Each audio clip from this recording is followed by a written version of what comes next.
और आपके साथ में हूं अभिषेक सत्यव्रतम और मेरे साथ है मेरे सहयोगी विश्व मोहन कुमार मुंबई स्टूडियो से। बाजार में आज हमने शुरुआत में तो काफी पैनिक देखा, लेकिन दिन के निचले स्तर से बाजार में रिकवरी आई है और इस रिकवरी का क्रेडिट जाता है निफ्टी बैंक को, जो आके हरे निशान में कारोबार कर रहा है। लगभग दिन के निचले स्तर से 400 अंकों की रिकवरी और 59,300 के ऊपर आकर निफ्टी बैंक आपको दिखाई देगा। निफ्टी बैंक के 12 में से इस वक्त 9 शेयर हर निशान में है और आज सरकारी बैंकों में हो रही है खरीदारी। तो बाजार में थोड़ी शॉर्ट कवरिंग का हमें सपोर्ट मिल रहा है। ओवरसोल्ड टेरिटरी की तरफ इंडेक्स जा रहा था, वहां से थोड़ा सपोर्ट मिला है और अच्छी चीज है कि आज की जो गिरावट है वो 25,700 के आसपास जाते जाते थम गई और वहां से स्मार्ट हमने आज पुल बैक देखा है। क्या ये सस्टेन करेगा या फिर बाजार में वीकनेस अभी और गहराएगी, क्योंकि अभी भी हम 25,900 के आसपास ही हैं, 26,000 के नीचे ही कारोबार कर रहे हैं, जहां से स्ट्रक्चर की वीक होने की शुरुआत हुई थी। इस पर आगे हम बातचीत करेंगे, अपने एक्सपर्ट से राय लेंगे कि इंडेक्स में आपकी रणनीति क्या होनी चाहिए और ट्रेड जहां पर होंगे ट्रेड की बातचीत करेंगे। अगला 1.5 घंटा काफी एक्शन पैक्ड होने वाला है। क्या होने वाला है जरा फटाफट देख लेते हैं। थोड़ी देर में एफएनओ मार्केट का हम चेक लेंगे कि एफएनओ में किस तरह की पोजीशन बन रही है, वहां से क्या संकेत मिल रहे हैं, इंडेक्स को लेकर बाजार में आपकी स्ट्रेटजी क्या होनी चाहिए। अपने एक्सपर्ट से भी राय लेंगे। इस पर क्लोजिंग ट्रेड्स लेकर आएंगे 2:10 पर और ऑप्शंस के चैंपियन यानी कि ऑप्शन का एक बेहतरीन दमदार ट्रेड होगा 2:40 पर 3 बजे। मार्केट रेट 3 यानी कि अब तक का सत्र कैसा बीता है दिन भर का, उसका जायजा लेंगे 3 बजे। बीटीएसटी एसटीबीटी के ट्रेड होंगे 3:10 पर और इवेंट्स टू वॉच हम लेकर आएंगे, यानी कि कल आपके लिए कहां पर फोकस होगा ये समझेंगे हम 3:20 पर। लेकिन फटाफट देख लेते हैं बड़ी बातें। आज वीकली एक्सपायरी के दिन बाजार में किस तरह का कारोबार हो रहा है, उसके कुछ हाईलाइट्स। तो निफ्टी नीचे से करीब 170 अंक संभला है, 25,900 के करीब हम देखने की कारोबार कर रहा है और बैंकिंग शेयरों से हमें ठीक ठाक सपोर्ट मिलता हुआ दिखाई दिया है। हालांकि अभी भी जो प्राइवेट बैंकिंग के जो दिग्गज हैं आईसीसी या फिर एचडीएफसी, वो आपको लाल निशान में दिखाई देंगे। लेकिन बाकी कुछ शेयर आप देखेंगे डिफेंस या फिर रियल एस्टेट में, सरकारी बैंकों में ये पिटे बहुत हैं और यहां पर रिकवरी आती हुई आज दिखाई दी है। बैंक निफ्टी करीब 450 अंक रिकवर हुआ है, 59,300 के ऊपर कारोबार कर रहा है। सरकारी बैंकों में देखने की कैनरा बैंक करीब 2% ऊपर है, एसबीआई में आधे % की तेजी है, बीओबी में भी आज हम रौनक देख रहे हैं। रियल एस्टेट में खरीदारी है, लेकिन चल कौन रहा है ज्यादा, जो ज्यादा पिटे गोदरेज प्रॉपर्टीज में 3% के आसपास की तेजी आज के सत्र में देख रहे हैं। लेकिन आईटी शेयरों पर दबाव है और कोफोर्ज, टेक महिंद्रा ये 2 से 4% टूटे। इनफैक्ट अर्ली आवर्स में हमने देखा था कि इन्फोसिस, टीसीएस ने बाजार पर दबाव बनाने का काम किया था।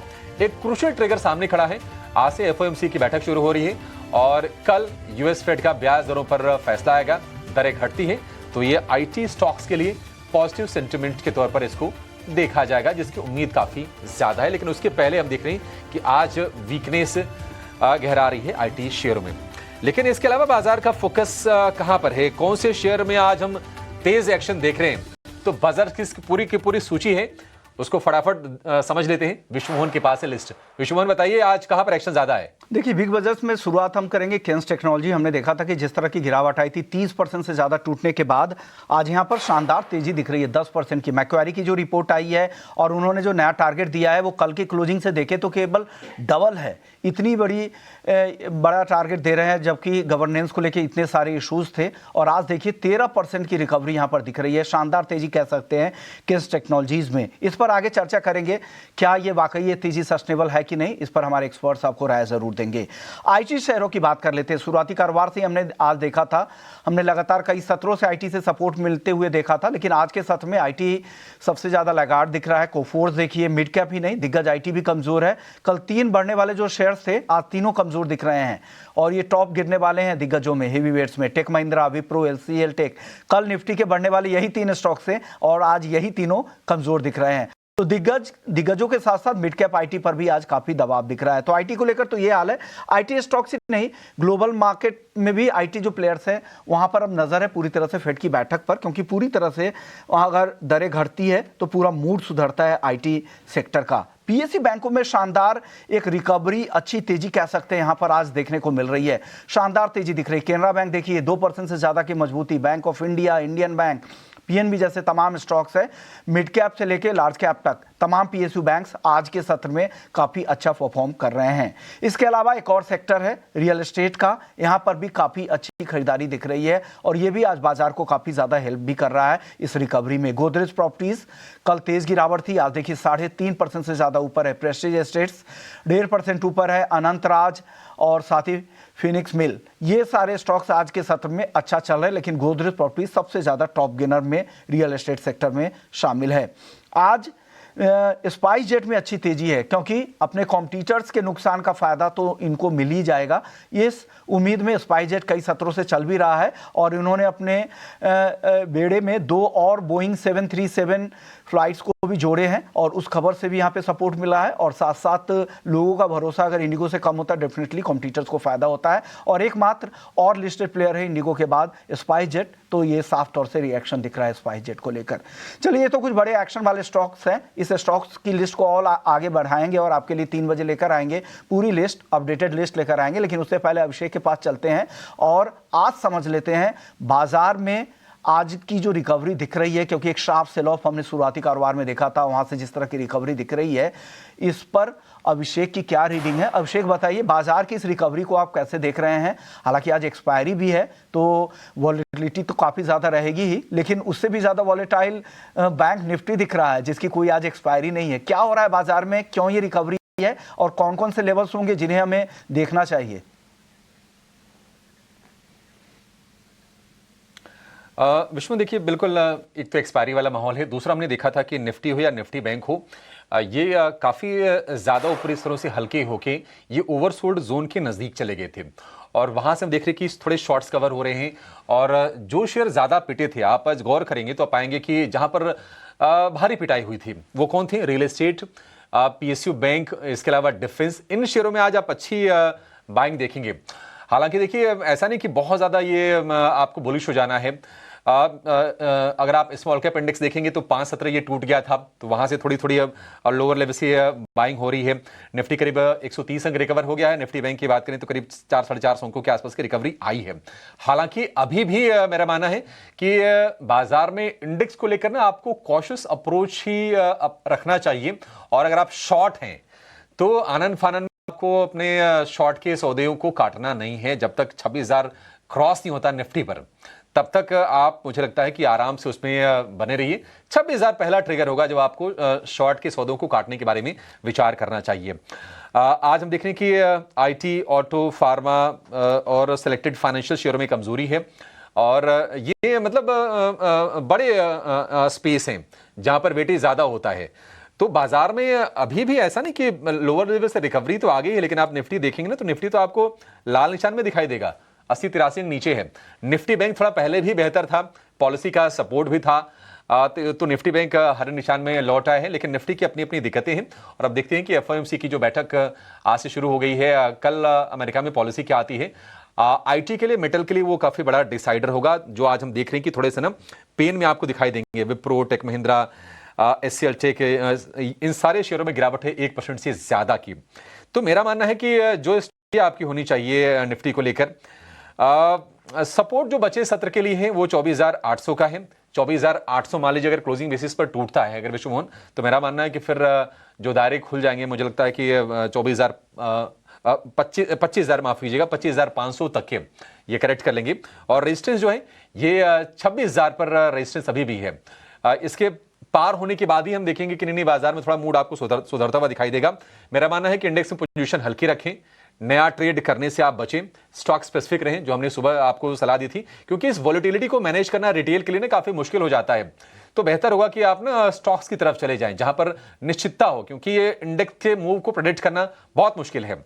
अगर 25,800 के नीचे अगर क्लोजिंग अगर आज की होती है, हालांकि लगता नहीं है मुझे, क्योंकि वहां पर एक बढ़िया ऑप्शन में बिल्डअप है मैं देख रहा हूं, तो तेजी की पोजीशन आपको कम कर लेनी चाहिए। शॉर्ट की पोजीशन को 26,100 के स्टॉप लॉस के साथ आप होल्ड कीजिए। निफ्टी बैंक स्लाइटली बेटर, लेकिन मुझे संदेह है कि ये जो PSU बैंकों में जो लोअर लेवल से जो रिकवरी आ रही है ये टिक पाएगी। देखते हैं कितनी टिकती है। आप देखेंगे कि ICICI बैंक, HDFC बैंक को अगर आप छोड़ दें तो बाकी जो PSU बैंकिंग में BOB हो गया, PNB हो गया, SBI होगा, वहां पर रिकवरी तो है, बट ये रिकवरी सस्टेन होने को लेकर मुझे थोड़ा सा संदेह है। मेरा मानना है कि 59,000 पर एक बढ़िया सपोर्ट है, फिलहाल जो बचा हुआ सत्र है, और 59,500 पे एक रेजिस्टेंस का लेवल भी है। निफ्टी बैंक में भी आप कोई बड़ी पोजीशन बनाने से बचें, नया ट्रेड नहीं करना बेहतर है। अगर आपके एग्जिस्टिंग ट्रेड्स हैं तेजी के, तो मेरा मानना है कि आपके लिए 59,000 का सपोर्ट लेवल होना चाहिए क्लोजिंग बेसिस पर। अगर आप शॉर्ट हैं तो 59,500 आपके लिए रेजिस्टेंस के तौर पर एक काम करेगा। फ्रेश ट्रेड नहीं करना है और इंडेक्स में जो पोजीशंस हैं उनको थोड़ा लाइट रख के ही बाजार में पोजीशन बनानी है विश्व मोहन। ये तो इंडेक्स में अगर आपको पोजीशन लाइट ही रखनी है, ये सलाह दी जा रही है, और साथ ही स्टॉक स्पेसिफिक जहां पे खबरें हैं वहां पर नजर रखें तो ये आपके लिए ज़्यादा बेहतर होगा। चलिए मेहमान को भी शामिल करते हैं। हमारे साथ यस सिक्योरिटीज़ के लक्ष्मीकांत शुक्ला जी है। गुड आफ्टरनून लक्ष्मीकांत जी। शुरुआत सर बाजार पर पहले एक आउटलुक आपका लेंगे, फिर आपके हम क्लोजिंग ट्रेड्स भी जानेंगे। बताइए बाजार की चाल कैसे दिख रही है, इस रिकवरी को आप कैसे डिकोड आपने कैसे किया है? जी गुड आफ्टरनून। मार्केट में जो आज का एक्सपायरी का माहौल था उसके अंतर्गत हमें काफी वोलेटिलिटी देखने को मिली। अगर टेक्निकल पैटर्न्स में बात करूं तो निफ्टी ने अपने राइजिंग वेज पैटर्न का ब्रेकडाउन दे दिया है, जो कि जो सपोर्ट लेवल था 25,850 उसके नीचे ये स्टॉक हमारा जो इंडेक्स है वो फिसल चुका था। बट हमें लोअर लेवल से एक रिकवरी भी आते हुए देखने को मिली है। बट हमें लगता है कि जब तक ये रिकवरी 26,000 के ऊपर सस्टेन नहीं होती है, जहां पर निफ्टी के 20 डीएमए लेवल्स भी मौजूद हैं, तब तक इस रिकवरी के इतने अधिक मायने नहीं रहेंगे। हमें ऊपरी स्तर पर सेलिंग फेस करना पड़ सकता है। वहीं पर अगर मैं सपोर्ट की बात करूं तो निफ्टी में अभी फिलहाल जो सपोर्ट मुझे दिखाई दे रहा है वो 25,650 का है। वहां पर उसके 50 डीएमए लेवल्स हैं। हालांकि 25,800 एक इंटरमीडिएट सपोर्ट हो सकता है, उसके नीचे की क्लोजिंग होती है तो फिर हमें फर्दर सेलिंग प्रेशर देखने को मिलेगा, जो कि निफ्टी को पुश कर सकता है 25,650। बाकी अभी आने वाले समय में मुझे लगता है कि 25,650 एक अहम सपोर्ट रहेगा। उसके नीचे अगर फिसलता है निफ्टी तो वहां से 25,500 तक के लेवल्स भी देखने को मिल सकते हैं। और वहीं पर मैं बैंक निफ्टी की बात करूं तो बैंक निफ्टी ने आउट परफॉर्म किया है आज भी निफ्टी को। अपने जो क्रूशियल सपोर्ट है 58,800 59,000 जोन को वो बचाने में बरकरार हुई है, और हमें एक बुलिश पैटर्न भी देखने को मिल रहा है। तो मुझे लगता है कि निफ्टी पीएसयू में जिस तरीके का रनअप हमें पुल बैक मूव देखने को मिल रहा है, उस हिसाब से आने वाले समय में बैंक निफ्टी आउट परफॉर्म कर सकती है। अभी फिलहाल रेजिस्टेंस 59,600 59,800 है। अगर बैंक निफ्टी इसको तोड़ता है तो फिर से हमें बैंक निफ्टी उच्चतम स्तर पर दिखाई देगा। ये राय है इंडेक्स को लेकर, लेकिन निफ्टी को लेकर यही कह रहे हैं कि 25,650 एक अच्छा सपोर्ट है, उसके नीचे भी अगर जाता है तो 25,500 तक है। चलिए अपने अगले मेहमान राजेश पालविया जी को भी शामिल करते हैं शो में। Good afternoon Rajesh ji. सबसे पहले शुरुआत आपके क्लोजिंग ट्रेड से करते हैं। सर बताइए क्या राय दे रहे हैं हमारे दर्शकों को? Good afternoon. तो देखिए काफ़ी वोलेटिलिटी देखने को मिल रही है मार्केट में, और जिस तरीके से आज 26,000 के नीचे डिसाइसिवली ट्रेड कर रहा है तो थोड़ा मार्केट का स्ट्रक्चर वीक हो चुका है। लेकिन कुछ सेक्टर से जहाँ पे अभी भी स्ट्रेंथ बनी हुई है, जहाँ पे जो कि हमने देखा कि पिछले कुछ हफ्तों में तेजी बनी थी, उसमें हमें फेडरल बैंक यहाँ पे पसंद आ रहा है। अगर बैंकिंग स्टॉक्स में देखें तो यहाँ पे क्लियर आउट परफॉर्मेंस देखने को मिला, और स्टॉक को अगर देखें तो ऑल टाइम हाई ट्रेजेक्टरी की तरफ ही स्टॉक ट्रेड करते हुए देखने को मिला है despite of volatility in market. हमें लगता है जिस तरीके के इसके स्ट्रक्चर है और स्टॉक हायर बैंड पे कंसोलिडेट कर रहा है, तो हमें लगता है यहाँ एक अच्छा पोटेंशियल है स्टॉक को। जैसे ही मार्केट थोड़ा स्टेबलाइज होंगे तो ये स्टॉक एक अच्छा मूव कंटिन्यू करेगा। 270 के टारगेट के लिए फेडरल बैंक पे बाय करने की सलाह। ऑन द डाउन साइड 256 के आसपास का स्टॉप लॉस रखना होगा। दूसरा स्टॉक जो पसंद आ रहा है वो हमें टाइटन ज्वेलरी स्पेस से टाइटन यहाँ पे पसंद आ रहा है। एक करेक्शन के बाद ऑलमोस्ट 5 से 6 दिन के करेक्शन के बाद यहाँ पे एक अच्छा पुल बैक यहाँ पे आज आते हुए दिखा, और जिस तरीके से आज की कैंडल बनते हुए दिख रही है डेली चार्ट पे, ऑलमोस्ट 3 से 4 दिन के एक कंसोलिडेशन रेंज का ब्रेकआउट भी आते हुए दिखा है डेली चार्ट पे। तो हमें लगता है कि टाइटन में ये पुल बैक फर्दर एक्सटेंड होते हुए दिखेगा। And on the higher side 3940 के अपसाइड के टारगेट के लिए बाय करने की सलाह है। 3715 के आसपास का स्टॉप लॉस रखना होगा। ठीक है, राजेश जी के 2 शेयर होंगे। टाइटन 3,940 के टारगेट हो गए इसके लिए, और 3,715 का स्टॉप लॉस। और फेडरल बैंक को लेकर सुबह भी हमारे एक्सपर्ट्स कुछ बुलिश थे, और इस पर राजेश जी का भी कन्विक्शन काफी ज्यादा है। 270 रुपए के टारगेट के लिए फेडरल बैंक को भी खरीदने की सलाह है। 256 रुपए का स्टॉप लॉस। तो थोड़े से आज भी माहौल मतलब कल जैसा नेगेटिव नहीं है। लोअर लेवल से रिकवरी आई, थोड़ा उत्साह बढ़ा है, बट तेजी की सौदे राजेश जी की तरफ से आए हैं। राजेश जी आपने फेडरल बैंक का नाम लिया, तो मैं एक और आपसे बैंकिंग स्टॉक पूछ लेता हूं लगे हाथ। उसके बाद मैं लक्ष्मीकांत जी से जानूंगा कि उनके पसंद के शेयर कौन से हैं ट्रेड के लिए। बंधन बैंक की गिरावट क्या आपको लगता है कि पूरी हो गई है, या फिर थोड़ा अभी कॉशियस रहना चाहिए शेयर को लेकर? तो अभिषेक जी, अभी मेरे हिसाब से स्ट्रक्चर तो वीक ही हो चुका है इसका, और अभी कॉशियस ही रहना चाहिए। स्टॉक में देखें तो series of low top lower bottom formation बनते हुए देखने को मिले हैं daily, weekly, monthly time frame पे। और स्टॉक अब नियर टर्म चार्ट पे भी देखें तो अपने सारे ही इंपॉर्टेंट मूविंग एवरेजेस के नीचे ऑलरेडी फिसल चुका है। तो हमें लगता है थोड़ा वीकनेस तो रहेगा। अभी यहाँ पे जल्दबाजी नहीं करना चाहिए स्टॉक को बाय करने के लिए। जब तक ये स्टॉक 155 160 के लेवल को कंफर्टेबली क्रॉस करके उसके ऊपर सस्टेन होना चालू नहीं करे, जब तक इसके ट्रेंड बियरिश साइड पे ही रहेंगे। और on the down side crucial support है इसका करीब 132 के आसपास, अगर वो टूटता है तो फर्दर और गिरावट भी बढ़ सकती है। तो अवॉइड करना चाहिए, यहाँ पे अभी बाय करने की सलाह नहीं है।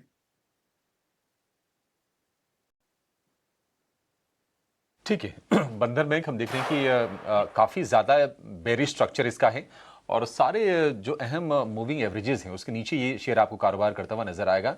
तो एक बार 150-55 के ऊपर निकले तो फिर इस पर विचार करेंगे, फिर उसको रिव्यू करेंगे, लेकिन फिलहाल इसको आप अवॉइड लिस्ट में डाल सकते हैं।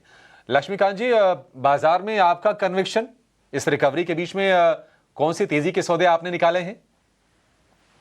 जी, बाजार की वोलेटिलिटी को देखते हुए लॉन्ग और शॉर्ट दोनों रिकमेंडेशन देने का सोचा है। सबसे पहले हम बैंक ऑफ बड़ौदा की बात कर लेते हैं। यहाँ पे हमें लो लेवल से बाइंग देखने को मिली है। और अगर मैं कैंडलस्टिक पैटर्न की बात करूँ तो यहाँ पे एक पियर्सिंग लाइन फॉर्मेशन हमें कैंडलस्टिक चार्ट पर देखने को मिल रहा है। तो मुझे लगता है कि यहाँ पे एक अच्छी खासी रिकवरी देखने को मिल सकती है अगर मार्केट आने वाले समय में स्टेबल होता है। हमें स्टॉप लॉस रखना है 281 का, और जो हमारे अपसाइड के टारगेट निकल कर आ रहे हैं बैंक ऑफ बड़ौदा में, वो आ रहे हैं 304 के। दूसरा शॉर्ट साइड का रिकमेंडेशन रहेगा, वो है एक्साइड इंडिया। तो हमें फ्यूचर में इसको शॉर्ट करके चलना है। यहाँ पर हमें एक मल्टीपल हर्डल 200 डीएमए के आसपास देखने को मिल रहा है, जो कि अभी फिलहाल नजर आ रहा है 385 386 के जोन पर। मल्टीपल टाइम्स देखा गया है जब भी स्टॉक 385 386 के पास आता है वहां पे प्रॉफिट बुकिंग देखने को मिलती है। आज यहाँ पर हमें एक राइजिंग ट्रेंड लाइन का ब्रेकडाउन भी देखने को मिला है। तो मुझे लगता है कि फर्दर सेलिंग प्रेशर यहाँ पे बना रह सकता है। इसमें जो हमारे टारगेट रहेंगे वो रहेंगे 356 के, और हमें सेल करते समय स्टॉप लॉस मेंटेन करना है 386 रुपीज का। ठीक है। एक साइड पर सुबह के शो में भी सेल कॉल आई थी, हमारे दो एक्सपर्ट्स का कन्विक्शन आ गया कि ये शेयर यहां से थोड़ा और नीचे जाएगा। 356 का टारगेट होगा और 386 रुपए का स्टॉप लॉस होगा। लक्ष्मीकांत जी, आपने क्या फ्यूचर्स के प्राइसेस आपने बताए हैं? फ्यूचर्स के प्राइजेस हैं। भाव आपके फ्यूचर्स के हैं? जी हाँ, फ्यूचर्स के प्राइजेस हैं। अच्छा, ठीक है। एक साइड के लिए 356 के टारगेट, 300, परफेक्ट परफेक्ट सर, 356 रुपए का टारगेट हो गया और 386 रुपए का स्टॉप लॉस होगा। बीओबी हमने देखा था कि आज थोड़ी वीक स्टार्ट की थी, लेकिन जैसे जैसे पीएसयू बैंकों में रिकवरी आई, बीओबी ने भी उसमें पार्टिसिपेट किया और इस वक्त हम देख रहे हैं कि डे हाई पर जाकर ये शेयर आपको कारोबार करता हुआ नजर आएगा। 289 रुपए का भाव है। कैश के फ्यूचर के प्राइस में कोई ज़्यादा फर्क होगा नहीं और 1.5% ऊपर ये शेयर है। यहां से आपके लिए 304 रुपए के टारगेट इसके लिए बनते हुए नजर आएंगे, जो कि इसका 52 वीक का हाई भी है। तो वहां तक फिर से जाने की कोशिश करेगा। ये दो शेयर होंगे, तो दो शेयर राजेश जी के, दो शेयर होंगे लक्ष्मीकांत जी से। 3 तेजी के शेयर, 1 मंदी का शेयर। लेकिन एक और शेयर है जो आज थोड़ा ना उथल पुथल का शिकार हो रहा है, इंटरग्लोब एविएशन। 7 सत्र में तो गिरा है, लेकिन आज दिन भर कभी ऊपर कभी नीचे, यही इसकी कहानी रही है। और डीजीसीए ने कह दिया है कि आप इनकी उड़ानें 5% कम करनी पड़ेंगी। इसका असर क्या होगा? क्या आगे हम चल के एविएशन मार्केट में इंडिगो का मार्केट शेयर घटते हुए देखेंगे, जो अभी 65% का है? क्या इंडिगो के खिलाफ और एक्शन लिया जाएगा?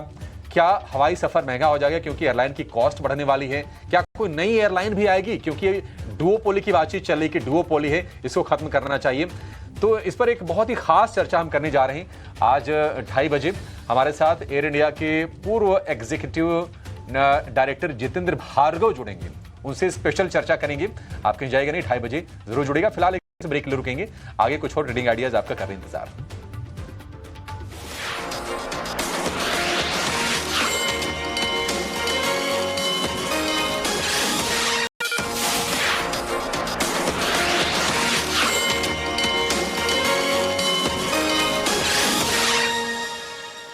ब्रेक के बाद आपका स्वागत है और आप देख रहे हैं क्लोजिंग कॉल। बाजार की गिरावट फिर से एक बार थोड़ी और बढ़ गई है। 130 अंकों से ज़्यादा अब नीचे निफ्टी आ चुका है और निफ्टी बैंक सपाट है।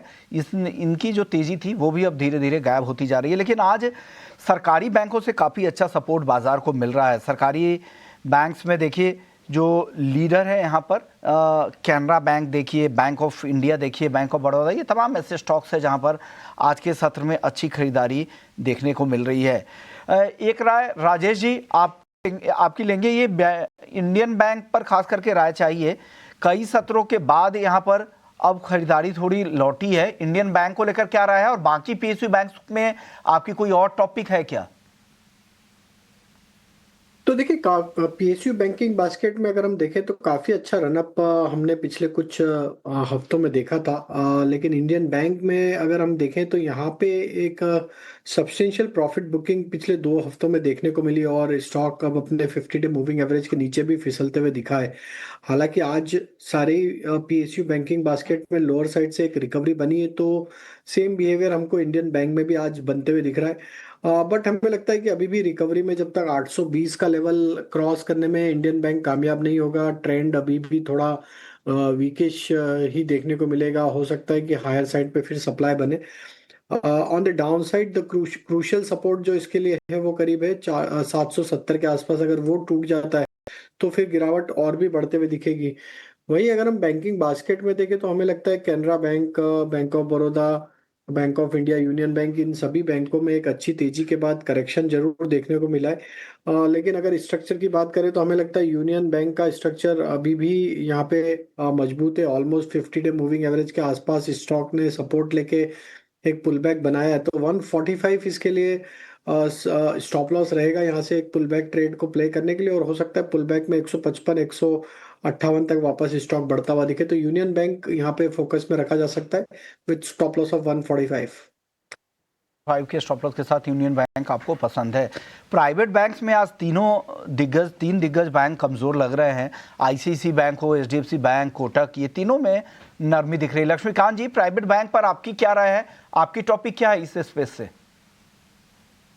देखिए निफ्टी प्राइवेट बैंक के भी इंडेक्स ने 20 डीएमए लेवल को रिक्लेम किया है। हालांकि सुबह के सेशंस में हमें गिरावट देखने को मिली थी, बट अभी तक जिस हिसाब से चार्ट पैटर्न फॉर्मेशन बनता हुआ नजर आ रहा है, तो मुझे लगता है यहाँ पर भी हमें एक पुल बैक मूव देखने को मिलेगा। अगर ओवरऑल प्राइवेट बैंक में बात किया जाए तो मुझे लगता है कि आईसीआईसीआई बैंक में अभी भी जो बेस फॉर्मेशन है उसके ऊपर ही प्राइजेस ट्रेड कर रहे हैं। आने वाले सत्र में अगर ये 1390 1400 के ऊपर सस्टेन होता है तो वहां से एक अच्छा ब्रेकआउट देखने को मिल सकता है। वहां से फिर हमें 1480 1500 तक के लेवल्स देखने को मिल सकते हैं। तो मुझे लगता है कि करंट लेवल्स पे भी बाइंग की जा सकती है। स्टॉप लॉस हमें रखना होगा यहाँ पर 1345 का, और अपसाइड के जो टारगेट है मुझे यहाँ से 1480 तक के दिखाई दे रहे हैं।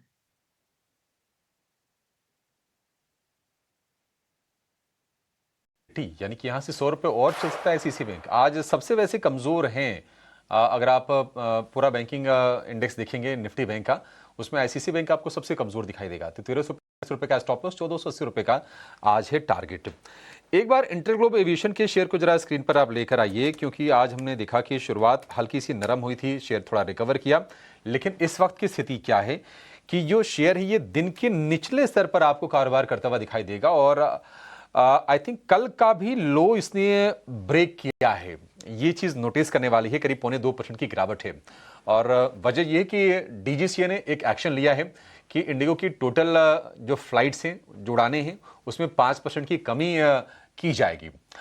थोड़ी नॉर्मल सी लौट रही है फ्लाइट्स को लेकर, कैंसिलेशंस को लेकर, लेकिन ये एक नई मुसीबत शायद हो सकती है। और ये भी हो सकता है कि जो अभी 65% का इनका डोमेस्टिक मार्केट शेयर है वो घटते हुए दिखाई दे और उसका एक major portion air India, Akasa, SpiceJet को मिले। स्पाइसजेट आप देखेंगे तो 3 सत्र में लगभग 15% शेयर चल गया है। और इंडिगो मामले का पीएम मोदी ने भी खुद संज्ञान लिया है और पीएम मोदी ने कहा है कि नियम सुविधा के लिए बनाए गए हैं, ना कि लोगों को परेशान करने के लिए। इंडिगो मामले पर पीएम मोदी ने क्या कहा है, इसकी पूरी जानकारी संसदीय कार्य मंत्री किरण रिजिजू ने मीडिया को दी। तो किरण रिजिजू को भी सुनते हैं और विमानन मंत्री ने क्या कहा वो भी आपको सुनाते हैं। प्रधानमंत्री जी ने सारे एनडीए सांसदों को देश के लिए और अपने संसदीय क्षेत्र के लिए और राज्य के लिए क्या क्या करना है, बहुत अच्छा गाइडलाइंस मार्गदर्शन दिया है। विशेष करके मैं एक विषय का उल्लेख करना चाहता हूं। प्रधानमंत्री जी ने लोगों को जिंदगी को सुधारने के लिए रिफॉर्म्स पे बहुत जोर दिया है। भारत में जितने भी नागरिक हैं, सबको भारतवासी होने के नाते कोई सरकार से तकलीफ नहीं झेलना पड़े, इसका सुनिश्चित सबको करना है। As I rise to speak today, I would like to inform this august House that the disruption caused by Indigo's recent operational failures is now rapidly stabilizing. Indigo's daily flights, which had fallen drastically to 706 on 5th of December, have recovered to over 1,800 flights yesterday and are expected to rise further today. All other airlines continue to operate smoothly across the country, and the airports are reporting normal conditions without crowding or distress. Refunds, baggage tracing, and passenger support measures remain under continuous supervision by the ministry. At the same time, accountability will be ensured. DGCA has issued show-cause notices to Indigo's senior leadership and commenced a detailed enforcement investigation. Depending on the outcome, strict and appropriate action, as empowered under the Aircraft Rules and Act, will be taken. No airline, however large, will be permitted to cause such hardship to passengers through planning failures, non-compliance, or non-adherence to statutory provisions. तो ये बयान निकल के आए हैं कि PM Modi ने क्या कहा है, विमानन मंत्री का क्या कहना है, और इंडिगो संकट पर हम आपको पहले दिन से ही बिल्कुल रियल टाइम अपडेट दे रहे हैं कि हो क्या रहा है। और हमारे संवाददाता समीर दीक्षित इस पूरे मामले को ट्रैक कर रहे हैं। समीर, बताइए अभी की स्थिति क्या है, फ्लाइट कैंसिलेशंस को लेकर, ऑपरेशंस को लेकर इंडिगो के बारे में आपको क्या जानकारी मिल रही है, और ये डीजीसी ने जो एक्शन लिया है इसके मायने क्या निकाले जाएं?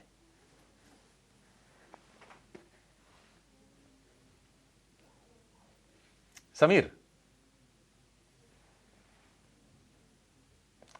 तक शायद हमारी आवाज़ नहीं पहुंच पा रही है। समीर को हम जोड़ेंगे, लेकिन चलिए हमारे एक एक्सपर्ट भी हमारे साथ जुड़ रहे हैं। समीर से हम आगे अपडेट लेंगे, लेकिन पहले जरा बातचीत करते हैं। हमारे साथ जुड़ गए हैं एयर इंडिया के पूर्व एग्जीक्यूटिव डायरेक्टर जितेंद्र भार्गव। जितेंद्र सर, बहुत शुक्रिया आपका समय देने के लिए। स्वागत है आपका 18 हाउस स्वदेश पर। सर, आप इंडियन एविएशन स्पेस को काफ़ी लंबे समय से ट्रैक कर रहे हैं, आप पार्ट भी रहे हैं इस इंडस्ट्री के, काफ़ी आपको अनुभव है, आप चीज़ों को बड़े अच्छे से बारीकी से समझते हैं। सर, आपसे हम ये जानना चाहते हैं सर कि ये जो रूल थे इसकी जानकारी तो काफ़ी पहले आ गई थी, तो क्या इंडिगो को प्रिपेयर करने का समय नहीं मिला या इंडिगो ने जानबूझ के इसमें लापरवाही बरती है? आप कैसे देखते हैं इस मामले को? देखिए, समय का तो कोई भी बहाना नहीं लगाया जा सकता है, क्योंकि 1 साल पहले डीजीसीए ने रिवाइज्ड एफडीटीएल नॉर्म्स को एयरलाइन को परिचित करा दिया था। इंडिगो के पास में बहुत समय था प्रिपेयर करने के लिए, पायलट्स को इंडक्ट करने के लिए, पायलट्स को ट्रेनिंग के लिए। उन्होंने क्यों नहीं किया, ये एक सबसे बड़ा सवाल बन जाता है, क्योंकि 19 साल की एक एयरलाइन प्रोफेशनली मैनेज है, प्रॉफिटेबल एयरलाइन है, कंसिस्टेंटली ग्रो कर रही है, वो इतनी बड़ी गलती कैसे कर सकता है, इसका कोई जवाब नहीं है। शायद यही कारण है कि इंडिगो मैनेजमेंट ने भी डीजीसीए से 15 दिन का समय मांगा है ये बताने के लिए कि क्यों हुआ। लेकिन हम सब लोग जानते हैं, पायलट का नहीं इंडक्शन नहीं करना, पायलट रिक्विजिट नंबर में अवेलेबिलिटी नहीं होना के कारण ये सब कैंसिलेशन हुआ था, जो मेहम क्योटिक कंडीशन हमने एयरपोर्ट में देखी, उसका रिजल्ट था। अब आपने देखा पिछले 2 दिन के अंदर में, जब से डीजीसीए ने बीच में आए और बताया उनको, अब इंडिगो एयरलाइन एक शेड्यूल्ड कैंसिलेशन कर रही है। ये नहीं हो रहा कि एयरपोर्ट पे पैसेंजर जा रहे हैं और फिर उनको जानकारी मिल रही है फ्लाइट कैंसिलेशन के, अब वो एडवांस पे कर रहे हैं। तो एयरपोर्ट के अंदर में, जैसे आपने बताया कि कोई क्योटिक सीन नहीं है एयरपोर्ट के अंदर में, ऑर्डरली तरीके से चल रही है। ये बात सच है कि 2200 फ्लाइट जो इंडिगो रोज चलाती थी, आज वो कम से कम 400-500 फ्लाइट कम चला रही, जैसे कि मंत्री जी ने पार्लियामेंट में बताया।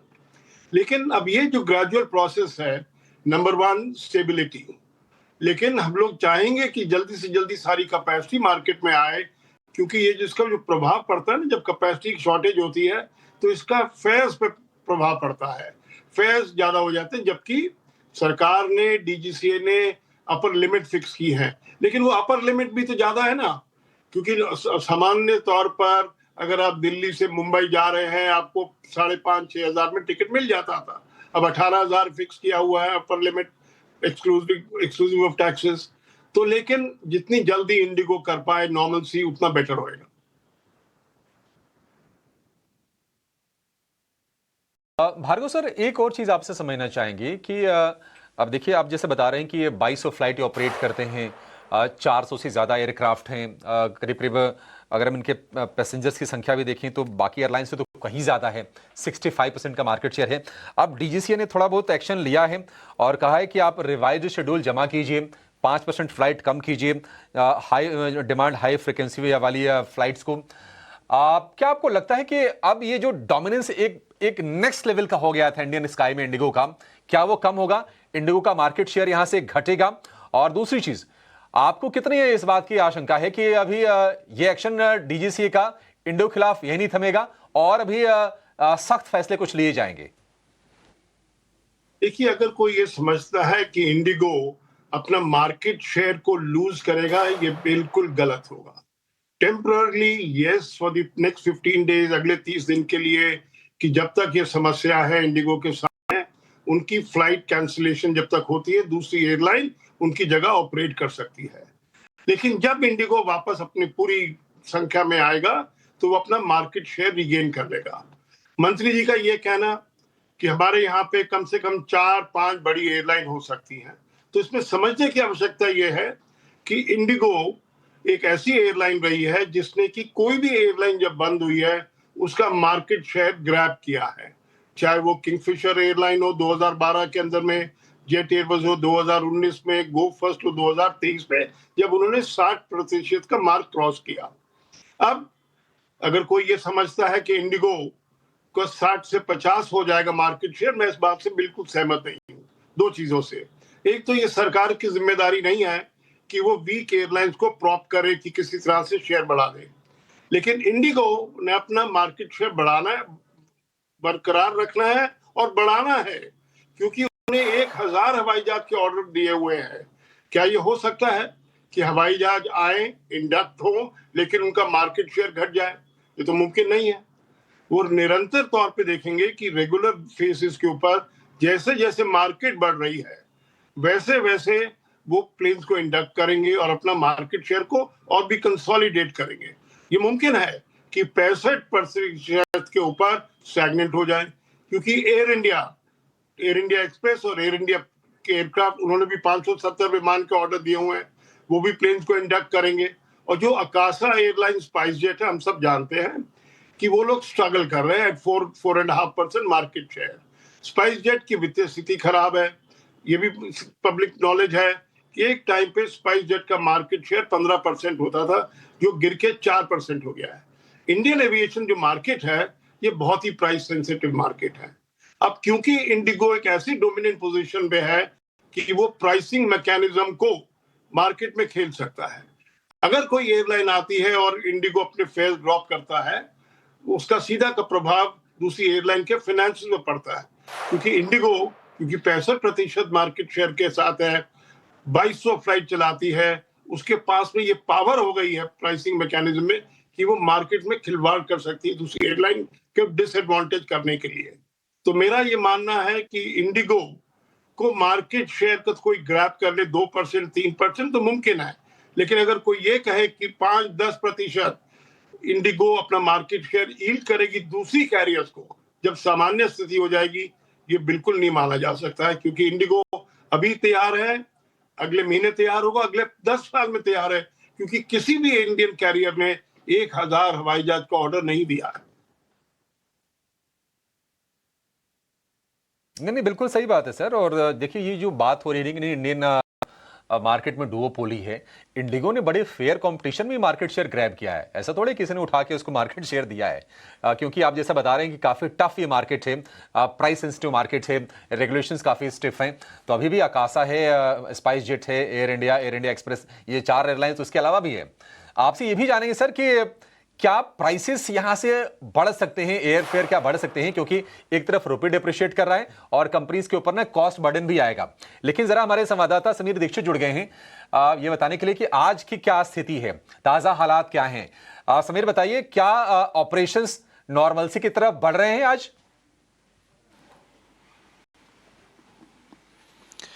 बिल्कुल, सबसे पहले आपको ये बता दूं कि इंडिगो पर किस तरीके की सख्त कार्रवाई करी है रेगुलेटर डीजीसीए ने सीधा आदेश दिया है कि फौरी तौर पे इंडिगो को अपने टोटल ऑपरेशंस का 5% कम करना होगा। विशेषकर जो हाई डिमांड रूट है, जैसे दिल्ली मुंबई, दिल्ली चेन्नई, दिल्ली कोलकाता, इस तरीके का हाई डिमांड रूट है, वहां पे फौरी तौर पे 5% की कटौती करनी होगी। दूसरी बात यह है कि डीजीसीए ने आदेश ये दिया है कि कल शाम 5 बजे तक आपको अपना रिवाइज्ड फ्लाइट स्केड्यूल देना होगा विंटर सीजन के लिए। अभी अगर आप आंकड़ों के नज़रिए से देखें तो नवंबर के महीने में इंडिगो ने अपने टोटल जो फ्लाइट ऑपरेशंस थे उसमें से तकरीबन 950 फ्लाइट कैंसिल करी थी। ये एक सिग्निफिकेंट नंबर है। यही वजह है कि डीजीसीए ने ऑब्जर्व किया कि इंडिगो अपने पूरे फ्लाइट ऑपरेशंस को सही तरीके से ऑपरेट नहीं कर पा रही है। उसके पास ना तो पर्याप्त पायलट है, ना पर्याप्त कैबिन क्रू है। यही वजह है कि अभी 5% की कटौती करनी होगी ताकि कम से कम स्थिति में सुधार आए, फ्लाइट ऑपरेशन स्टेबलाइज हो और पूरा एविएशन इकोसिस्टम पटरी पर आ पाए। इसका एक और मायने ये है कि कल जब फ्लाइट शेड्यूल इंडिगो सौंपेगा डीजीसीए को, ये पूरी संभावना है कि जो उसकी कटौती है फ्लाइट ऑपरेशंस की, ये और बढ़ाई जाए, इसमें और आंकड़ों में इजाफा हो पाए। अभी अगर आप इंडिगो की स्थिति देखें तो रोजाना तकरीबन 2200 फ्लाइट ऑपरेट करती है। 5% की कटौती का मतलब यह है कि वो उसकी रोजाना फ्लाइट घट करके 2050 के आसपास हो जाएगी। रोज की तकरीबन 120 फ्लाइट उसको कट डाउन करनी पड़ेगी। लेकिन इंडिगो को यह भी हिदायत है कि वो सिंगल फ्लाइट ऑपरेशंस ना करे। विशेषकर जैसे मान लीजिए कोई छोटा रूट है, दिल्ली जम्मू का कोई रूट है, तो सिंगल फ्लाइट ऑपरेट ना करे। उसको ये इंश्योर करना होगा कि अगर फ्लाइट जा रही है तो फ्लाइट वापस भी आए, ताकि जो वहां से आना चाहते हैं उस रूट पर उस डिमांड को पूरा किया जा सके। लेकिन इसके साथ में एक और बात जोड़ देता हूं जो कि इंडिगो के लिए मुश्किल भरा वक्त हो सकता है। वो ये है कि इंडिगो के मैनेजमेंट को शो कॉज नोटिस दिया डीजीसीए ने, उसका जवाब दिया इंडिगो के मैनेजमेंट ने, सीईओ और सीईओ ने। अपने जवाब में उन्होंने 5 फैक्टर्स बताए कि जिसके चलते उनके फ्लाइट डिसरप्शन हुई। उन्होंने बताया कि खराब मौसम के चलते, टेक्निकल ग्लिचेस के चलते, एफडीटीएल नियमों को पूरा नहीं कर पाने के चलते, और इसके साथ ही ये भी बताया कि एयरपोर्ट पे कंजेशन होने की वजह से ये पूरी स्थिति या ये गिरावट दर्ज हुई है। लेकिन सबसे बड़ा सवाल यही कि पिछले 1.5 से 2 साल में एफडीटीएल के नियमों के लिए इंडिगो ने क्या तैयारी करी, उसने एडिशनल क्या हायरिंग करी पायलट की या कैबिन क्रू की, इस सवाल का जवाब बिल्कुल शो कॉज नोटिस में नहीं है। लिहाजा ये इस बात की तरफ इशारा करता है कि इंडिगो के खिलाफ एक्शन आने वाले समय में कुछ बड़े एक्शन लिए जा सकते हैं। ठीक है, देखते हैं क्या एक्शन होते हैं। समीर, बहुत शुक्रिया आपका इस अपडेट के लिए। भार्गव सर, एक आखिरी सवाल आपसे। अब ये चीज़ क्लियर है कि मान लीजिए इनको एडिशनल अगर पायलट्स की भर्तियां करनी है, केबिन क्रू स्टाफ अपने बढ़ाने हैं, तो इनके खर्चे ऊपर जाएंगे, और तमाम हम देख रहे हैं कि एनालिस्ट के ना ऐसी प्रोजेक्शंस भी आ रही हैं कि कॉस्ट इनका कितना एलिवेट हो जाएगा। आपके हिसाब से क्या लग रहा है कि क्या कंपनियां मजबूर होंगी फ्लाइट्स के किराए बढ़ाने के लिए? क्या आपको ऐसा लग रहा है? देखिए, ये नहीं होता है कि आपने एटीएफ के दाम बढ़ गए हैं क्योंकि रुपी डिप्रिशिएट हो गया है इसलिए एयरलाइन अपने फेयर बढ़ा सकती है। फेयर मार्केट डिटरमिन करती है, और अभी कंपटीशन है, चाहे बेशक इंडिगो के पास 65% मार्केट शेयर है। द रियलिटी इज कि मार्केट शेयर ज्यादा है, लो कॉस्ट एयरलाइन है, लेकिन उसके फेयर अधिकतर रूट में एयर इंडिया जो कि फुल सर्विस कैरियर है, खाना देती है अपनी फ्लाइट के अंदर में, सीट का पिच जो होता है, सीट के बीच में गैप होता है, वो ज्यादा होता है, लेकिन फिर भी एयर इंडिया ज्यादा कमांड नहीं कर पाती। ये डोमिनेंट पोजीशन का हाल है। अब इंडिगो का, जैसे आपके संवाददाता ने बताया कि कोशिश है, अब नॉर्मल सी की हमको परिभाषा समझनी होगी। मेरे मानना यह है कि नॉर्मल ऑपरेशन तब मानेंगे जब इंडिगो 2200 फ्लाइट चलाना चालू कर दे। अब ये ट्रंकेटेड फ्लाइट शेड्यूल, डीजीसी ने कहा कि अब अपनी फ्लाइट 5% कट कर दो, लेकिन इस समय तो कम से कम 15% फ्लाइट कम चलाई जा रही है ना। तो ये कैसे ग्रेजुअल तरीके से इंडिगो अपनी फ्लाइट का जो शेड्यूल है वो अपग्रेड करेगी, नंबर 1। नंबर 2, पायलट का रिक्रूटमेंट कैबिन क्रू का रिक्रूटमेंट, उनको ट्रेनिंग देना, इसमें समय लगता है। डीजीसीए ने 10 फरवरी तक की डेडलाइन दी है इनको, इंडिगो को तैयार होने के लिए। मेरा ये मानना है कि उस तब तक शायद ये 2200 जो फ्लाइट अभी तक चला रहे थे वो नहीं चला पाएंगे। तो ये एक सुनहरा मौका होगा दूसरी एयरलाइंस को कि अपना कम से कम आधा %, 1% मार्केट शेयर जो है बढ़ा सके।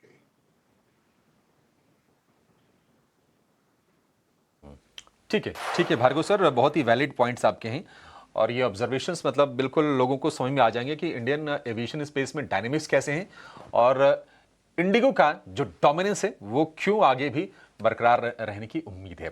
Thank you so much sir, आज हमें समय देने के लिए और इस अहम मुद्दे पर बातचीत करने के लिए। इस बीच हम देख रहे हैं कि इंडिगो का जो शेयर है वो डे लो पर 2% की गिरावट आज के सत्र में देख रहे हैं और बाजार भी नीचे आया। निफ्टी बैंक हम फिर से देखने के लाल निशान में चला गया है 59,200 के नीचे। निफ्टी की बात करें तो जो गिरावट है बढ़ के 135 अंकों की हो गई है। 25,800 के आसपास आके निफ्टी आपको कारोबार करता हुआ दिखाई देगा। लेकिन स्टॉक्स से जहां पर तेज गिरावट हो रही है, एशियन पेंट्स, हीरो मोटो, बीएसई, ये क्या संभलेंगे? क्या इनमें कॉन्ट्रा बाइंग करनी चाहिए या और गिरावट आएगी? इस पर हम बातचीत करेंगे एक छोटे से ब्रेक के बाद।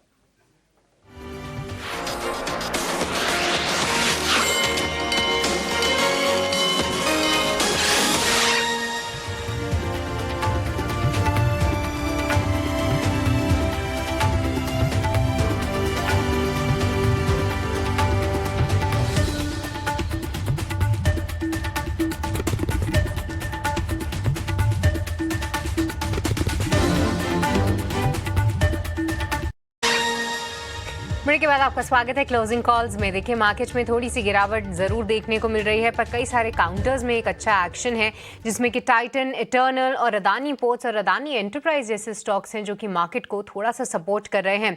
आज का पूरा दिन देखें तो निचले स्तरों से एक अच्छी रिकवरी मार्केट ने जरूर दिखाई है, पर हरे निशान में क्लोजिंग होगी या नहीं, खास तौर से निफ्टी बैंक की, ये देखना सबसे ज्यादा इंटरेस्टिंग होगा।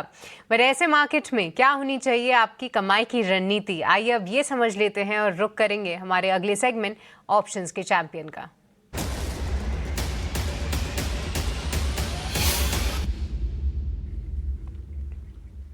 आज के ऑप्शंस के चैंपियन की रणनीति के लिए हमारे साथ रत्नेश गोयल जुड़ चुके हैं अरिहंत कैपिटल से। रत्नेश, आपका बहुत बहुत स्वागत है। बताइए कौन से स्टॉक में क्या स्ट्रैटेजी बनाएं, कौन सा कॉल या पुट फिलहाल लेना चाहिए? वेरी गुड आफ्टरनून सभी दर्शकों को नमस्कार। मुझे ऐसा लगता है कि जो बाउंस थोड़ा सा जो निचले स्तर से आया है एक्सपायरी के कारण, वीकली एक्सपायरी के कारण थोड़ा सा बाउंस पर सस्टेन नहीं कर पाएगा और थोड़ा सा सेल ऑफ इसमें देखने को तो निफ्टी मिड कैप इंडेक्स ऐसा है जिसमें नया मुझे ऐसा लगता है कि सेल ऑफ स्टार्ट होने वाला है, जिसमें इंगल्फिंग फॉर्मेशन बना है। तो यहाँ पे 13,500 का पुट लेने की सलाह रहेगी 95 रुपीज के आसपास में। 55 रुपीज का स्टॉप लॉस लाके जो टारगेट बन सकता है 170 रुपए का, तो जो मैक्सिमम लॉस बनेगा 5600 5600 का, और प्रॉफिट जो बन सकता है 10,500 10,500। ऑलराइट, निफ्टी मिड कैप 13,500 की आप पुट खरीद सकते हैं 95 रुपीज़ में। इसका 170 टारगेट जो है फिलहाल रत्नेश बता रहे हैं। रत्नेश, क्या इन्हीं लेवल्स पे फिलहाल ये पुट ऑप्शन चल रहा है? शायद रत्नेश हमारे साथ अब नहीं है, बट जी हाँ, इसको आप नोट ज़रूर कर लीजिए। एक पुट ऑप्शन यहाँ पर लेने की सलाह है 95 रुपीज़ में, ऑलमोस्ट डबल द प्राइस जो है 170 के टारगेट सुझा रहे हैं। 55 रुपीज़ का स्टॉप लॉस आप लगाना मत भूलिएगा, क्योंकि हम आपको बता दें कि एफएनओ स्पेस ओवरऑल जो है वो काफ़ी चैलेंजिंग है और यहाँ पर 10 में से 9 लोगों को नुकसान ही होता है। ऑन एन एवरेज ये नुकसान लगभग 1 लाख रुपए का होता है। इसके अलावा कई सारे और चार्जेस का भी आपको भुगतान करना पड़ता है, तो उसको ध्यान में रखकर ही आप ट्रेड लें अगर आप ले रहे हैं तो। पर चलिए, ये तो हो गई ऑप्शन में कमाई की रणनीति। रत्नेश का मानना है कि जो पुल बैक है वो सस्टेन नहीं होगा, खास तौर से जो ब्रॉडर मार्केट में सेल ऑफ है वो आप फिर से आते हुए देखेंगे, तो थोड़ा सा कॉशन ज़रूर बनाकर चलना है। आइए स्वागत करते हैं हमारे एक और ख़ास मेहमान का। हमारे साथ अब रोहन मेहता भी जुड़ चुके हैं। हमारे साथ लक्ष्मीकांत और साथ ही साथ राजेश पालविया लगातार बने हुए हैं। बट रोहन, एक बार आपसे समझना चाहेंगे कि कैसे आप पूरी सेक्टोरल पिक्चर देख रहे हैं और कोई एक पर्टिकुलर खेमा जो कि आपको फिलहाल पसंद आ रहा हो, क्योंकि आज मार्केट्स ने एक अच्छी रिकवरी तो ज़रूर दिखाई है और बट कोई क्लियर सेक्टोरल विनर नहीं है। कुछ ना कुछ स्टॉक्स ज़रूर आ रहे हैं सामने थोड़ा सपोर्ट करने के लिए, पर फिर भी जो हैवी वेट्स हैं उन्होंने बैक सीट ली हुई है। कैसे रीड कर रहे हैं आप मार्केट के सेंटिमेंट को? या राइट, मार्केट में बहुत कंफ्यूजन मूड है। वैसे देखने जाए तो ब्रॉडर मार्केट एक एक ऐसी जगह पे हम बैठे हैं जहाँ पे दोनों साइड हो सकता है कि स्मॉल कैप और मिड कैप में बहुत अच्छी तेजी हो सकती है बिकॉज बहुत जगह बाकी है, और लार्ज कैप में अगर मार्केट टूटता है तो यहाँ से करेक्शन भी हो सकता है। तो it is very hard to tell which direction it goes. पर सेक्टर वाइज आप बोलो तो सेक्टर वाइज अभी भी हमको लग रहा है कि banking and financial services and auto, ये दो सेक्टर है जो क्लियर आउट परफॉर्म कर रहे हैं। आज भी आप देखो तो कंसिस्टेंटली जो रिवाइवल सेक्टर हुए है वो फाइनेंशियल सर्विसेज और PSU bank specifically, not private banks. तो वहां पे हमारी रुचि ज्यादा है। इंडिविजुअल स्टॉक लेवल पे ओके ओके थिंग है, पर this is the time not to be very aggressive in market. Let us see के डायरेक्शन कहां जाता है and then take a call. और ओवरऑल ऐसा हमको लग रहा है कि it could be a specific next quarter very good opportunity for small cap stocks.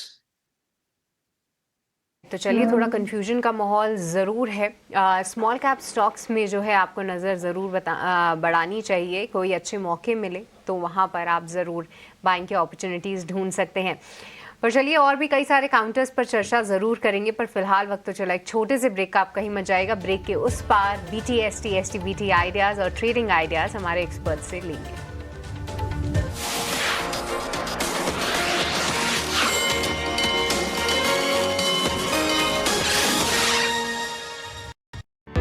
Park Medi World Limited proposes an initial public offering of its equity shares. The 100% book build offer is being offered at a price band of rupees 154 to rupees 162 per equity share of face value of rupees 2 each.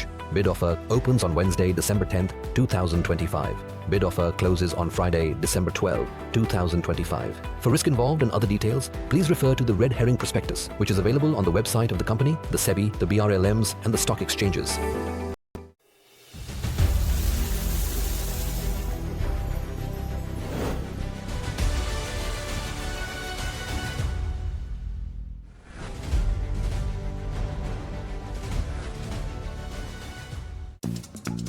इतने में क्या ही मिलेगा यार।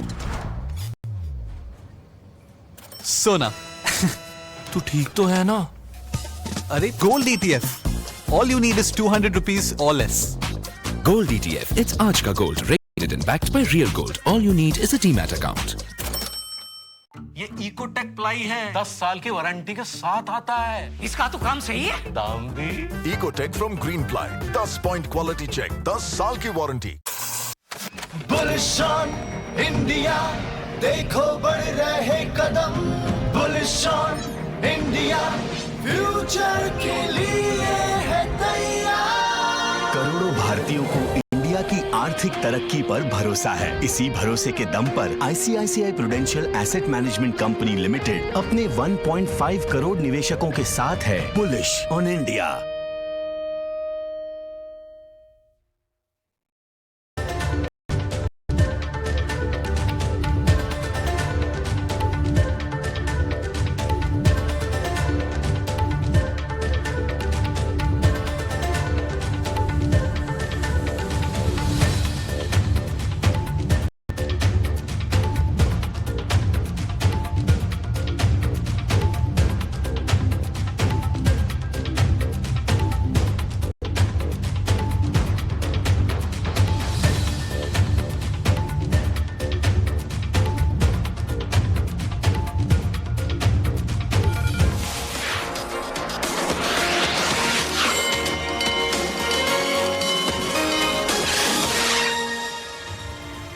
Break के बाद आपका स्वागत है और आप देख रहे हैं क्लोजिंग कॉल्स। बाजार की गिरावट फिर से बढ़ी है। निफ्टी को देखिए 130 अंक नीचे आ चुका है 25,830 के आसपास। लेकिन चलिए, वक्त हो चुका है हमारे अगले सेगमेंट का, मार्केट एट 3 का।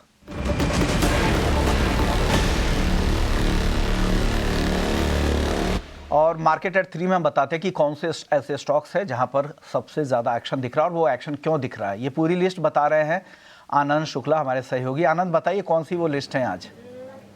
जी हाँ विश्व, अभी तक के बाजार की तरफ देखें तो आज दिन भर बाजार उतार चढ़ाव बाजार में देखने को मिला। लेकिन अभी देखें तो निफ्टी में गिरावट बढ़ी है। और गिरावट वाले सेक्टर की ही बात कर लेते हैं तो IT सेक्टर में लगातार दूसरे दिन गिरावट देखने को मिल रही है। आप कोफोर्ज देखिए, टेक महिंद्रा देखिए, एचसीएल टेक, इन तीनों बड़े जो है शेयर में आज 2 से 4% की गिरावट देखने को मिल रही है। इसके अलावा वॉल्यूम वाले शेयरों की बात करें तो आज एरिस लाइफ का जो शेयर है वो उसमें 7 से 8% की अच्छी तेज़ी देखने को मिल रही है और औसत से करीब 32 गुना ज़्यादा वॉल्यूम देखने को मिल रहा है। वहीं त्रिवेणी इंजीनियरिंग की बात करें तो 6 से 7% की तेज़ी त्रिवेणी इंजीनियरिंग में भी है और औसत से करीब 25 गुना ज़्यादा, यानी कि काफ़ी ज़्यादा वॉल्यूम त्रिवेणी इंजीनियरिंग के भी शेयर में देखने को मिल रही है। एलटी फूड्स की बात करें तो 2 से 3% की कमजोरी दिख रही है। ट्रंप ने जो चेतावनी दी थी चावल पर टैरिफ लगाने की, उसी के चलते जो फूड से रिलेटेड स्टॉक्स हैं उसमें भी गिरावट देखने को मिल रही है। करीब औसत से 7 गुना ज़्यादा वॉल्यूम एलटी फूड्स के भी शेयर में देखने को मिल रही है। छोटी छोटी खबरें आई हैं, उनकी बात कर लें तो डिलीवरी पर खबर आई है। एमएसएमई के लिए डिलीवरी इंटरनेशनल सर्विस लॉन्च किया है, जिसके चलते करीब 4 से 5% की अच्छी तेज़ी डिलीवरी के शेयर में देखने को मिल रही है। इसके अलावा अजमेरा रियल्टी की बात करें तो रेजिडेंशियल प्रोजेक्ट जो है वो अजमेरा रियल्टी ने लॉन्च किया है और ये जो प्रोजेक्ट है वो प्रीमियम से मिड सेगमेंट में का है, जिसे लॉन्च किया है, जिसके चलते करीब 3 से 4% की तेज़ी अजमेरा रियल्टी में भी देखने को मिल रही है। आज एबी रियल स्टेट का भी शेयर फोकस में बना हुआ है। गुरुग्राम में इन्होंने गुरुग्राम जो है प्रोजेक्ट उसकी बिकवाली की है और जो प्रोजेक्ट की कुल वैल्यू है वो करीब 1800 करोड़ रुपए की है। अंत में बात करें ब्रोकरेज रिपोर्ट की तो केन्स टेक पर जेपी मॉर्गन की ब्रोकरेज रिपोर्ट आई है। काफ़ी बुलिश ब्रोकरेज रिपोर्ट है। ओवरवेट की राय दी है और लक्ष्य जो रखा है वो रखा है 7550 रुपये का। हमने देखा था कि इसके पहले शेयर में काफ़ी ज़्यादा गिरावट देखने को मिली थी, लेकिन गिरावट के बावजूद जो मैनेजमेंट है उनका ऐसा मानना है कि फंडामेंटल्स और मार्जिन पर कोई खास असर नहीं पड़ने वाला है, जिसके चलते शेयर में आज 14 से 15% की शानदार तेज़ी देखने को मिल रही है। तो ये सारे बड़े अपडेट्स थे जिनकी वजह से इन सारे शेयरों में आज एक्शन देखने को मिल रहा है। आनंद, ये पूरी लिस्ट रखने के लिए और अपडेटेड लिस्ट रखने के लिए जहां पर एक्शन का सबसे ज़्यादा दिख रहा है। चलिए कुछ शॉर्ट कवरिंग वाले कैंडिडेट देखते हैं जहां पे आज शॉर्ट कवर होते दिख रहे हैं। पॉली कैप देखिए 2.25% की तेज़ी है। पॉली कैप को लेकर राजेश जी क्या राय है? तो देखिए एक ओवरसोल्ड ट्रेजेक्टरी से स्टॉक में एक अच्छी रिकवरी आज बनी है, लेकिन अभी भी अगर हम नियर टर्म स्ट्रक्चर देखें तो वीक ही है। जब तक ये 7400 के ऊपर सस्टेन नहीं होता स्ट्रक्चर तो वीक ही है। पुल बैक में जरूर हो सकता है, यहाँ से 7250 7300 की तरफ पुल बैक कंटिन्यू होगा। अभी जिन्होंने एकदम लोअर साइड पे बाई किया उनके लिए सलाह होगी कि स्टॉप लॉस ट्रेल कर ले 7115 के आसपास और पुल बैक में करीब 7250 7300 के आसपास अगर अपॉर्चुनिटी मिलती है तो वहाँ एग्जिट भी करें। 350 तक अगर जाए फिर वहां पर एग्जिट भी कर सकते हैं। पॉलीकैब इंडिया को लेकर ये राय है। चलिए हमारे साथ अमरदेव सिंह जी भी जुड़ गए हैं। Good afternoon sir. सर शुरुआत आपके भी ट्रेड से करेंगे, बताइए आज आपकी टॉपिक क्या है? तो देखिए मार्केट्स में ओवरऑल आज हमें जरूर सेलिंग प्रेशर देखने को मिली। उसके बाद एक पुल बैक फिलहाल हमें देखने को मिल रहा है। तो जो पहला स्टॉक है उसमें आप फाइनेंस में चोलामंडलम फाइनेंस को देख सकते हैं। तो इसमें बहुत ज्यादा गिरावट तो मैं नहीं कहूंगा, एक कंसोलिडेशन फेज में ये स्टॉक फिलहाल ट्रेड करता हुआ दिख रहा है 1800 और 2050 के आसपास। आज एक तेजी इसमें देखी जा रही है 1% से 1.5% की। तो इसमें एक बाइंग की जा सकती है एट करंट लेवल्स। तो ये स्टॉक जो है अभी 1940 के आसपास है, तो इसमें बाइंग की जा सकती है for an upside target of 2045 and a stop loss of 1853। तो इस स्टॉक पे बाइंग की जा सकती है। तो ये स्टॉक आपकी तरफ से दी गई है। चलिए कुछ और स्टॉक्स की। भेल में आज अच्छी तेजी दिख रही है, यहाँ पर भी शॉर्ट कवर होते हुए दिख रहे हैं। एक राय भेल पर भी दे दीजिए अमरदेव सिंह जी। BHEL की बात करूँ आज 3% ऊपर है, क्या राय है सर? तो देखिए BHEL के बारे में बात करूं तो BHEL में करेक्शन भी हम लोगों ने ऑलमोस्ट फ्रॉम 300 लेवल से एक देखा था और 270 पे और एक पुल बैक हमें देखने को मिले। बट मैं ये मानता हूं कि शॉर्ट टर्म में ये स्टॉक जो है कंसोलिडेशन मोड में चला गया। हालांकि इसका जो इंटरमीडिएट टर्म ट्रेंड है, लॉन्ग टर्म ट्रेंड है वो पॉजिटिव है, बट शॉर्ट टर्म में क्योंकि ये थोड़ी वीकनेस, कुछ जो टेक्निकल इंडिकेटर्स हैं उनमें वीकनेस ज्यादा दिख रही है, तो मैं ये मानता हूं कि स्टॉक कंसोलिडेट कर सकता है। On the down side 265 270 is important support zone, upside 295 300। तो ये 30 रुपीज के दायरे में ही फिलहाल ट्रेड करता हुआ दिख रहा है। 270 265 के नीचे ट्रेड करता है तो इसमें एक करेक्शन टुवर्ड्स 250 तक देखी जा सकती है। ठीक है, ये एक रेंज वाला शेयर है BHEL, और बता दिए सारे के सारे लेवल्स आपको अमरदेव जी ने। आज निफ्टी का जो सबसे ज़्यादा गिरने वाला शेयर है वो है एशियन पेंट्स। 4% की गिरावट इसमें है, और ये इंट्राडे में ये शेयर रिकवर किया ही नहीं। इनफैक्ट आप देखेंगे कि डे लो के आसपास ये कारोबार कर रहा है, और अब तो कितना 25 मिनट का ही सत्र शेष रह गया एशियन पेंट्स के लिए। राजेश जी, व्यू आपसे इस पर लेना चाहेंगे एशियन पेंट्स पर। हम देख रहे हैं कि अपने 20 DMA के नीचे चला गया है। Q2 इनके लिए अच्छा होता है, तो अक्टूबर से हमने फिर रिकवरी भी देखी थी। अक्टूबर नवंबर बड़ा अच्छा बीता एशियन पेंट्स के लिए। ये आज जो करेक्शन है, आप इसको कैसे देख रहे हैं? ये आपको और एक्सटेंड होती हुई दिख रही है, या एक बढ़िया मौका एंट्री के लिए एशियन पेंट्स में? तो अभिषेक जी देखिए, स्टॉक में एक अच्छा रनअप देखने को मिला था, लेकिन मार्केट में ही जिस तरीके से प्रॉफिट टेकिंग आते हुए दिखी है, तो ये स्टॉक भी in line with market he correct होते हुए दिख रहा है। स्टॉक जरूर 20 डे मूविंग एवरेज के नीचे फिसला है, बट हमें लगता है यहाँ पे इमीडिएट सपोर्ट जो बना हुआ है करीब 2760 2770 की जोन में बना हुआ है। अगर ये लेवल को डिफेंड करने में कामयाब होता है, तो यहाँ से हमें लगता है वापस पुल बैक बनते हुए दिख सकता है। तो 2760 के आसपास के स्टॉप लॉस रखे, पोजीशन अभी भी होल्ड रख सकते हैं। स्ट्रक्चर अभी भी बुलिश है, और हमें लगता है जैसे ही 28 30 40 के लेवल क्रॉस होंगे, तो ये स्टॉक में फिर 2950 3000 की तरफ भी बढ़ते हुए दिख सकता है। तो अभी होल्ड रखने की सलाह है। होल्ड करने की सलाह एशियन पेंट्स में। 4% की गिरावट जरूर है, लेकिन आप इसमें बने रहिए। आज जो फूड डिलीवरी वाली जो कंपनीज हैं, स्विगी हो गया या फिर इटर्नल हो गया, उसमें तेजी है। इटर्नल तो टॉप गेनर है, अच्छा 2.5% ऊपर इटर्नल का शेयर, और स्विगी में भी हम देख रहे हैं कि 3% की तेजी है। तो स्विगी की तेजी की ये वजह क्या है, जरा ये समझ लेते हैं। विश्वमोहन के पास ही कुछ इंटरेस्टिंग डिटेल्स। 400 रुपए के आसपास के भाव इसके हो गए हैं, इटर्नल भी 290 रुपए के ऊपर। विश्वमोहन बताइए, क्यों चल रही है स्विगी में तेजी, क्यों है आज? ये आईपीओ के बाद ये सबसे बड़ा फंड रेज है इनका, और ये 10,000 करोड़ का QIP आज से खुल गया है। उनको मंजूरी भी मिल गई थी, कल ही ये खबर आ गई थी। और कहा जा रहा है कि इंस्टामार्ट की वजह से इनको काफ़ी ज़्यादा कंपटीशन हो रहा है, और इस बिज़नेस पर, क्विक कॉमर्स बिजनेस पर काफ़ी ज़्यादा खर्च भी कर रहे हैं। चाहे वो ब्लिंकिट हो, जेप्टो हो, जो एग्रेसिव इन्वेस्टमेंट कर रहे हैं, तो उनके साथ अगर मार्केट में उन्हें सर्वाइव करना है तो बड़े स्केल पे इन्वेस्टमेंट करना पड़ेगा। इस वजह से QIP के जरिए ये 10,000 करोड़ रुपए जुटाने की इनकी तैयारी है, और 10% इक्विटी वो डाइल्यूट भी करेंगे यहाँ पर। और इस फंड रेज के जरिए उनको लग रहा है कि जो डिमांड है इस स्पेस में काफ़ी तेज़ी से बढ़ी है, इस वजह से इन्वेस्टमेंट की भी ज़रूरत है। तो अगर इन्वेस्टमेंट नहीं करेंगे तो इस मार्केट में सर्वाइव करना भी मुश्किल हो जाएगा।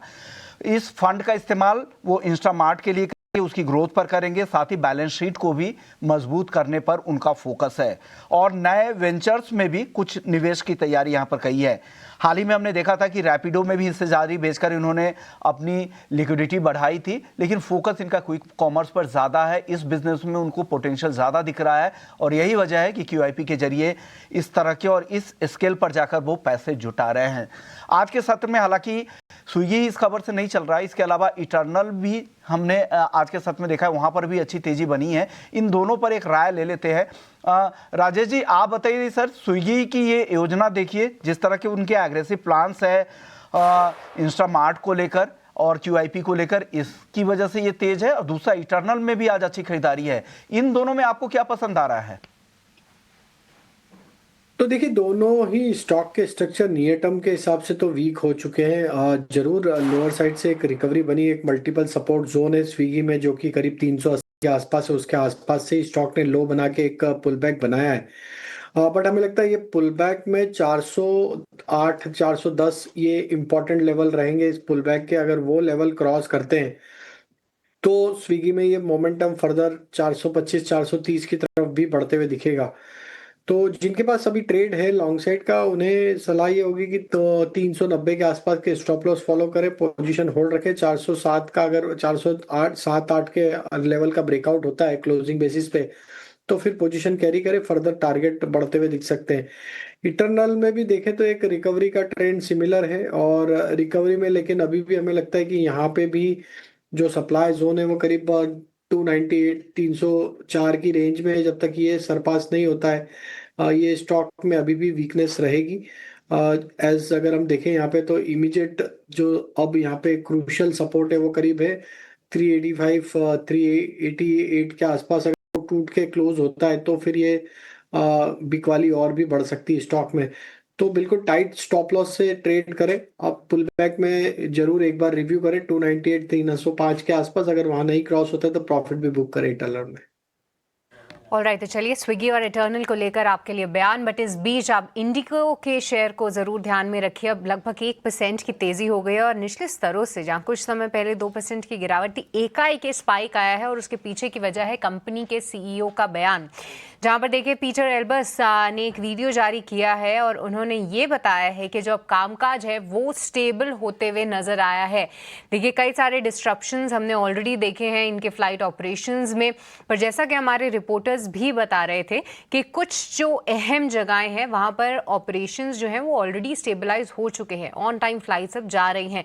हालांकि डीजीसीए ने उनको ज़रूर बोला है कि उनको अपनी टोटल फ्लाइट्स में से 5% फ्लाइट्स जो हैं और रूट्स जो हैं वो फिलहाल कैंसिल करने पड़ेंगे, बट इसके अलावा आप देखिए पूरे ऑपरेशन स्टेबलाइज हुए हैं। ये एक बड़ा बयान आता हुआ पीटर एल्बिस का, जहां पर उन्होंने बोला है कि आज 1800 से ज़्यादा फ्लाइट्स ने उड़ान भरी है और एक स्टॉक में भी एक अच्छा रिएक्शन हम आते हुए देख रहे हैं।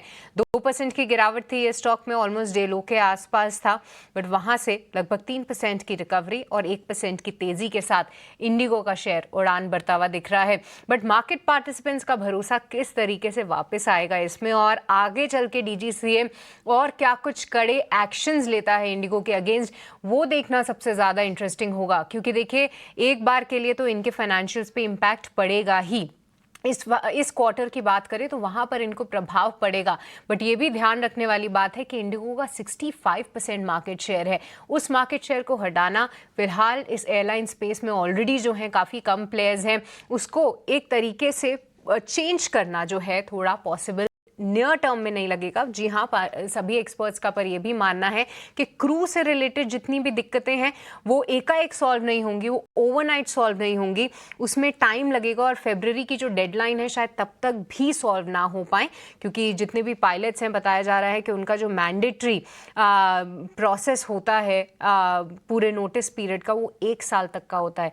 तो इंडिगो को लेकर पर एक बड़ा बयान पीटर एल्बिस का आता हुआ कि अब कामकाज जो है वो स्टेबल होते हुए दिखा है और स्टॉक देखिए अब 5000 के भी ऊपर निकल चुका है। एक बार राजेश जी आपसे ही टेक्निकल व्यू लेना चाहेंगे। देखिए कई सारी खबरें आ रही हैं जा रही हैं और स्टॉक भी थोड़ा वॉलेटाइल हो रहा है, बट इंडिगो का शेयर एक दिग्गज कंपनी जो कि 6000 के आसपास ट्रेड करता था अब 5000 पे मिल रहा है, ये लेवल्स कैसे लग रहे हैं आपको?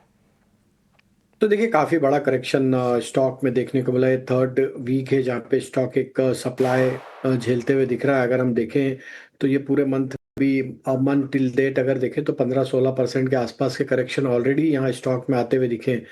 लॉन्ग टर्म के हिसाब से देखें तो स्टॉक में स्ट्रेंथ है, but near term short term chart पे यहाँ पे एक वीकनेस जरूर बनते हुए दिखी है। जब तक हमें लगता है 5200 के लेवल वापस से रिगेन करने में कामयाब नहीं होता स्टॉक, हमें लगता है कि अभी भी हायर साइड पे सप्लाई रहेगी और ऑन द डाउन साइड 4900 4880 इसके लिए इंपॉर्टेंट लेवल रहेंगे। अब अगर उसके नीचे फिसलता है तो ये गिरावट वापस कंटिन्यू होगी और भी लोअर लेवल देखने को मिल सकते हैं, बट 5200 इसका मेजर हर्डल है, वो लेवल को वॉच करना चाहिए। इस पुल बैक में अगर वो क्रॉस नहीं होता है तो एग्जिट भी जिन्होंने लोअर साइड में बाई किया वो बुक करें प्रॉफिट उसके अराउंड। ऑलराइट, तो चलिए इंटरग्लोब एविएशन को लेकर एक टेक्निकल व्यू ज़रूर दिया है राजेश जी ने, पर इसी के साथ आपका बहुत बहुत शुक्रिया करना चाहेंगे राजेश जी, आज आपने समय निकाला और तमाम काउंटर्स और सेक्टर्स पर हमसे चर्चा की, धन्यवाद।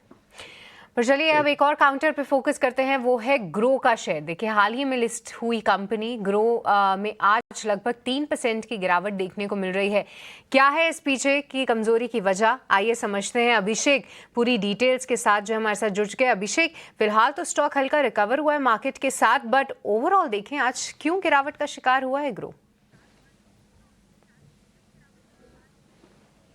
सृष्टि देखिए ग्रो में कल क्या हो रहा है कि 1 महीने का जो इन्वेस्टर लॉक इन होता है वो खुल रहा है और लगभग 2% इक्विटी फ्री हो जाएगी बाजार में ट्रेड के लिए। अब नॉट नेसेसरली कि वो बिकेगी ही, या लेकिन ये है कि थोड़ा सा ना उसको लेकर चिंताएं हैं क्योंकि वो सप्लाई आ सकती है बाजार में। हमने देखा था कि 12 नवंबर को लिस्टिंग हुई थी और ये 12% के प्रीमियम पर लिस्ट होने के बाद हमने देखा था कि 130 रुपये पर शेयर बंद हुआ, फिर 194 रुपये तक गया भी था और वहां से फिर हमने प्रॉफिट टेकिंग का दौर भी देखा, 150 रुपए के नीचे शेयर आया और एक रेंज में घूम रहा पिछले कुछ से। आज हम देखें तो आज जो 3 करोड़ शेयरों के सौदे हुए हैं, औसत भाव जो रहा है 146 रुपए 77 पैसे का रहा है, 3% के आसपास की कमजोरी है। तो थोड़ा सा कॉशन बरत रहे हैं जो ट्रेडर हैं, जो इन्वेस्टर हैं, क्योंकि अगर ये कितने 15 करोड़ शेयर 14.92 करोड़ शेयर ये ट्रेडिंग के लिए आएंगे लॉक इन खत्म होने के बाद, का लास्ट डे है। तो देखते हैं क्या होता है उसके बाद। फिलहाल थोड़ा सा कह सकते हैं कि वेट एंड वॉच, थोड़ा कॉशियस इस पर स्टांस है ट्रेडर्स का, और इसके चलते आज हम शेयर में थोड़ी गिरावट देख रहे हैं। ये ग्रो के बारे में पूरी जानकारी कि क्यों जो है आज गिरावट का शिकार हो रहा है। देखिए लिस्टिंग के बाद एक अच्छी तेज़ी हमने इसमें ज़रूर देखी थी, पर अब लॉक इन जो ख़त्म हो रहा है उसको लेकर थोड़ी सी आप देख सकते हैं कि उथल पुथल ज़रूर है इस काउंटर में। पर अब कुछ ही मिनट बाकी रह गए हैं मार्केट के क्लोज होने में, और आज एक अच्छा दिन मानेंगे मार्केट्स के लिए, क्योंकि देखिए कई सारे पिटे हुए काउंटर्स में एक अच्छी रिकवरी आई है। कि आप बात कर लीजिए लगभग 12% का इंट्राडे मूव इसने दिखाया है। तमाम ब्रोकरेजेस ने इस पे भरोसा जताया है। अब देखना इंपॉर्टेंट होगा कि अगले 2 क्वार्टर्स में मैनेजमेंट किस तरीके से परफॉर्म करता है, या जो उन्होंने अभी वादे और क्लैरिफिकेशन दिए हैं अपनी वर्किंग कैपिटल इशू को लेकर उनको निभाता है या नहीं। 15% का मूव इंट्राडे आप इस पे देख रहे हैं। इंडिगो में भी निचले स्तर से रिकवरी, इटर्नल, बाकी अदानी एंटरप्राइज जैसे काउंटर्स हैं जो कि थोड़ी बहुत रिकवरी दिखा रहे हैं। बट इस बीच आप देखिए डिलीवरी का शेयर भी लगभग 5% के मूव्स दिखा रहा है। एक बार अमरदेव जी आपसे इस पे राय लेना चाहेंगे, क्योंकि आज ही कंपनी ने अनाउंस किया है कि अब इंटरनेशनल ऑपरेशंस में वो फोरे कर रहे हैं। हाल फिलहाल बहुत इंटरेस्ट देखने को मिल रहा है डिलीवरी में। ऑफ कोर्स फाइनेंशियल्स भी बहुत इंप्रूव हुए हैं इस कंपनी के, बट ओवरऑल आपकी क्या रीडिंग है इस पे?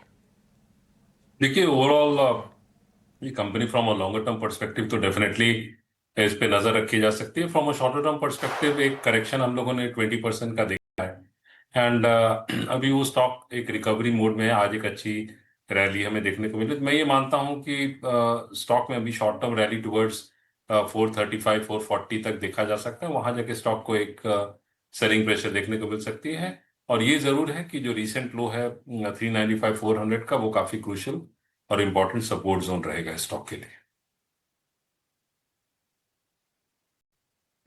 ठीक है, डिलीवरी को लेकर ये भी 400 रुपए के ऊपर ये लौटा है। अच्छी शॉर्ट कवरिंग हम देख रहे हैं कि डिलीवरी में भी हो रही है। लगातार ये वीक हो रहा था, लेकिन इस खबर ने थोड़ा निवेशकों का भरोसा बढ़ाने का काम किया है स्टॉक में। ऑटो स्टॉक्स की अगर हम बात करें तो आज हम देख रहे हैं कि हीरो मोटो में कमजोरी है, क्योंकि इनका थोड़ा मार्केट शेयर कम हुआ है और 6,000 रुपए के आसपास फिलहाल आप कारोबार होते हुए देखेंगे। 6,000 रुपए के नीचे भी गया था इंट्राडे में। M&M के शेयर में थोड़ी सी नरमी हम देख रहे हैं। 1% कमजोर ये शेयर है, यानी कि इसका जो रिकॉर्ड हाई है 38 के आसपास का, वहां से करीब 150 रुपए नीचे आपको ये दिखाई देगा। तो कुछ कुछ ये स्ट्रॉन्ग काउंटर है, और हमने रिसेंटली इसमें रिकॉर्ड हाइज बनते हुए देखे हैं। थोड़ी बहुत प्रॉफिट टेकिंग आ रही है, मतलब जो नेगेटिव चीज आएगी फिर कमजोर बाजार में ना उनको फिर ज्यादा हम देखते हैं तवज्जो देता है। अमरदेव जी आप जरा बताइए कि ये M&M हीरो मोटो क्या ये बाय ऑन डिप वाले स्टॉक हैं, या फिर आपको लगता है कि थोड़ा वेट कर लेना बेहतर रहेगा? देखिए सबसे पहले तो M&M की बात करूं तो इसमें तो एक स्पेक्टेकुलर रैली हम लोगों ने देखी है। तो कहीं ना कहीं स्टॉक में एक कंसोलिडेशन या ब्रीदर जिसे कहते हैं वो फिलहाल हमें देखने को मिल रहा है, और मैं ये मानता हूं कि शॉर्ट टर्म में ये स्टॉक एक जरूर कंसोलिडेशन जोन में चला गया बिटवीन 3500 और 3800। हालांकि जो लॉन्ग टर्म ट्रेंड है वो काफी स्ट्रांग और पॉजिटिव है, लेकिन करंटली इसमें कंसोलिडेशन देखने को मिल सकता है। तो जिनके पास बाइंग पोजीशंस हैं they can look at booking profits, और फ्रेश एंट्री जो है वो 3500 के आसपास देखी जा सकती है। और जो दूसरा स्टॉक आपने कहा हीरो मोटोकॉर्प, तो यदि मैं हीरो मोटोकॉर्प के बारे में बात करूं तो इसमें भी फिलहाल ओवरऑल ट्रेंड तो पॉजिटिव का है। हालांकि ये जरूर है कि स्टॉक एक क्रूशियल जोन ऑफ रेजिस्टेंस को टच करके फिलहाल नीचे आया है। तो ये मैं ये मानता हूं कि स्टॉक में एक फिलहाल कंसोलिडेशन है। ऑन दी अपसाइड स्टॉक में रेजिस्टेंस 6200 6300 का है। करंटली 66,000 के आसपास फिलहाल ट्रेड कर। मैं ये मानता हूं कि लोअर लेवल्स पे 5900 के आसपास एक अच्छी बाइंग अपॉर्चुनिटी बन सकती है। पुल बैक इसमें देखा जा सकता है। और ये जरूर है कि अपसाइड में जब तक ये 6200 6300 का बैंड नहीं ब्रीच करता है तो इसमें भी हमें कंसोलिडेशन देखने को मिल सकती है। ठीक है, ये राय आपके लिए ऑटो स्टॉक्स पर। बैंकिंग की अगर हम बात करें तो निफ्टी बैंक हल्की सी गिरावट के साथ 30 अंकों की गिरावट है, 0.06% नीचे आपको दिखाई देगा। और इसमें जो सरकारी बैंक है ना 12 शेयरों में, वो सारे के सारे सरकारी बैंक आज आपको ऊपर दिखाई देंगे। एसबीआई में हालांकि हल्के से गेंस है 0.3% के, लेकिन अगर आप देखेंगे बीओबी करीब 1.5% ऊपर है, पीएनबी 1.5% ऊपर है। इसके अलावा हम देख रहे हैं कि और भी कुछ कुछ शेयर आपको ऊपर नजर आएंगे। पीएसयू बैंकिंग में ये तो मतलब यही शेयर हैं जो निफ्टी बैंक के पार्ट हैं, लेकिन ये सामने पूरी list union bank, Canara bank, ये सारे आज आपको अच्छे से चलते हुए दिखाई देंगे। रोहन भाई, जो एक चिंता खड़ी हुई थी कि ये जब सरकार की तरफ से क्लैरिफिकेशन आया कि नहीं एफडीआई लिमिट नहीं बढ़ने जा रही है, कंसोलिडेशन नहीं होने जा रहा है, ऐसा कुछ होगा नहीं, उसके बाद हमने प्रॉफिट टेकिंग देखी। ये प्रॉफिट टेकिंग क्या आपको लगता है कंप्लीट हो गई है और अपने कोर फंडामेंटल के दम पर यहां से फिर से हम अपमूव देखेंगे सरकारी बैंकों के शेयरों में? या हमको बहुत स्पेसिफिक लग रहा है। देखो, एक चीज बहुत क्लियर है कि जब मार्केट बहुत वीक है तो कौन से सेक्टर आउट परफॉर्म कर रहे हैं, that is the clear strength. और हमने देखा जैसे ही फर्स्ट टाइम बहुत टाइम के बाद ऐसा हुआ कि मार्केट ड्रॉप हो रहा है, ओवरऑल ब्रेथ नेगेटिव है, तो पीएसयू बैंक्स और फाइनेंशियल्स ने आउट परफॉर्म किया है। तो पीएसयू बैंक अभी भी बहुत क्लियर आउट परफॉर्म लग रहा है, बहुत वैल्यू लग रहा है, coming from SBI and Indian Bank our top pick. पर पीएसयू ही अच्छा लग रहा है। प्राइवेट में अभी भी ऐसा लग रहा है कि टाइम वाइज करेक्शन लग सकता है।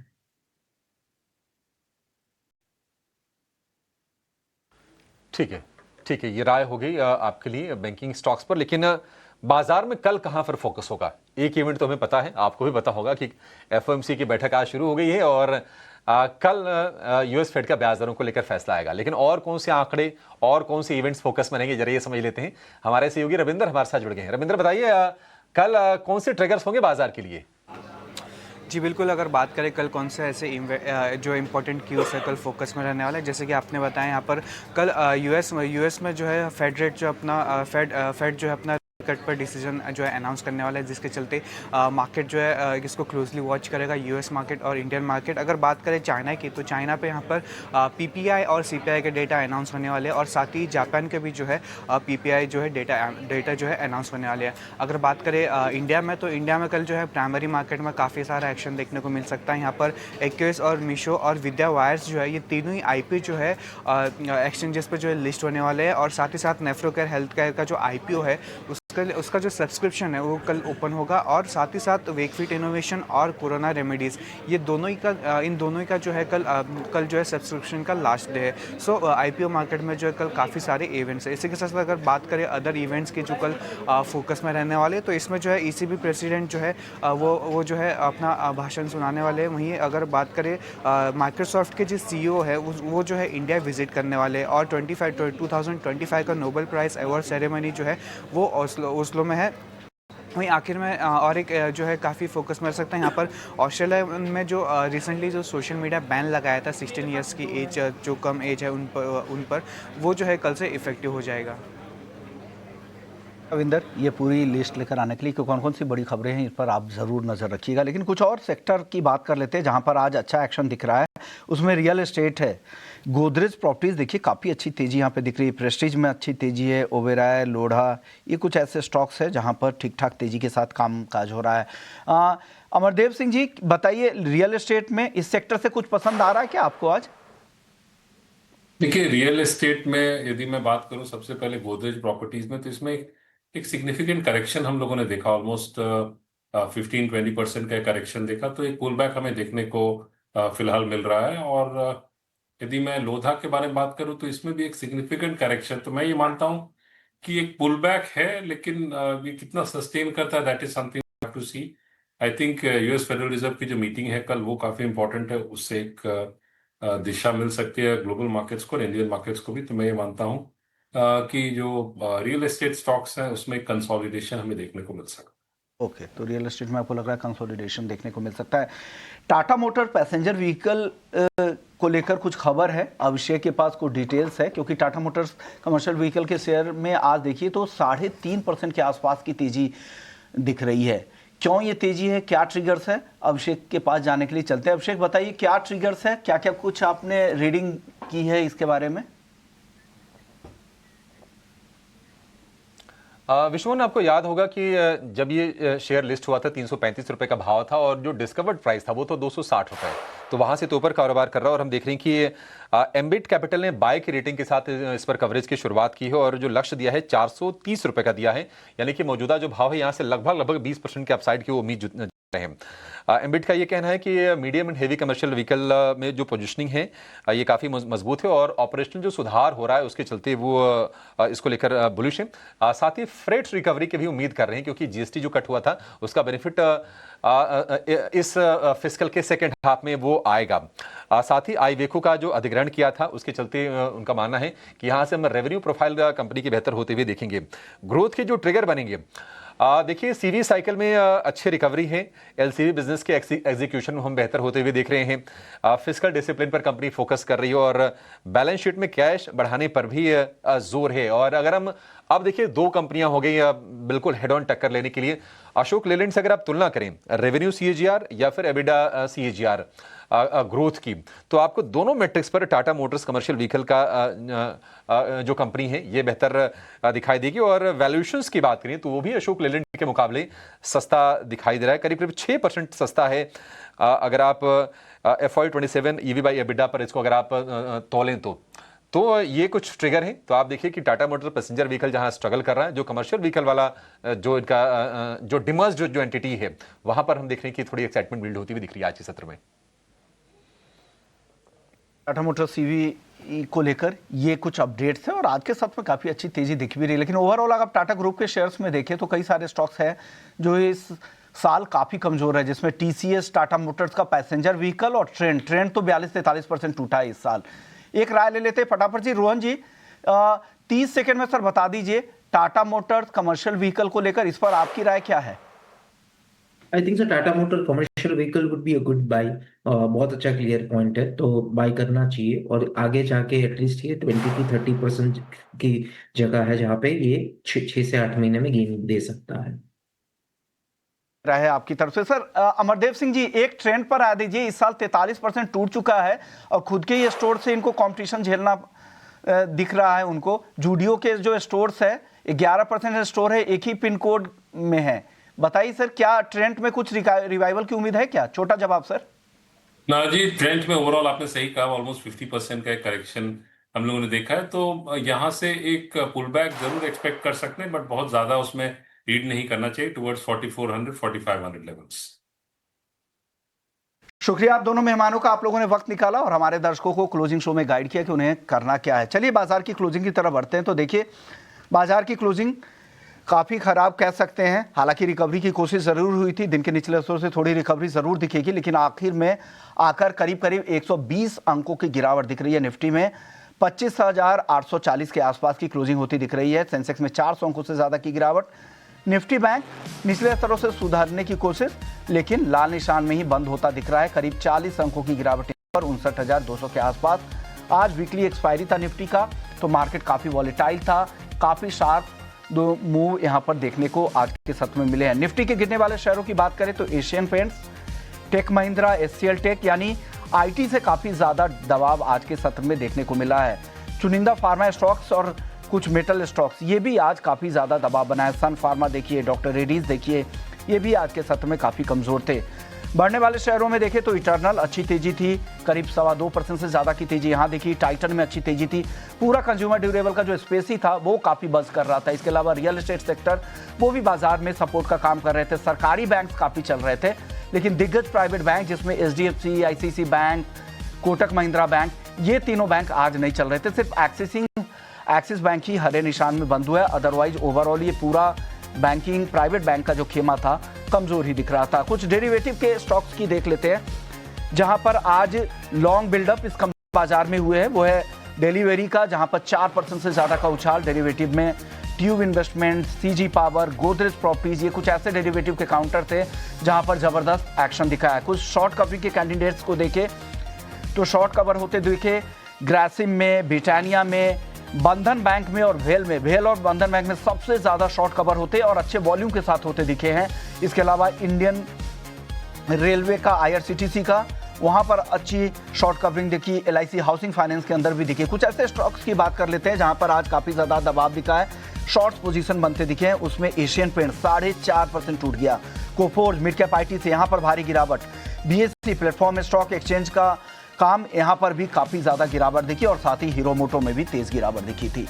तो ये था पूरा बाजार का क्लोज। बाजार के लिए सत्र कमजोर था, वीकली एक्सपायरी थी, लेकिन आप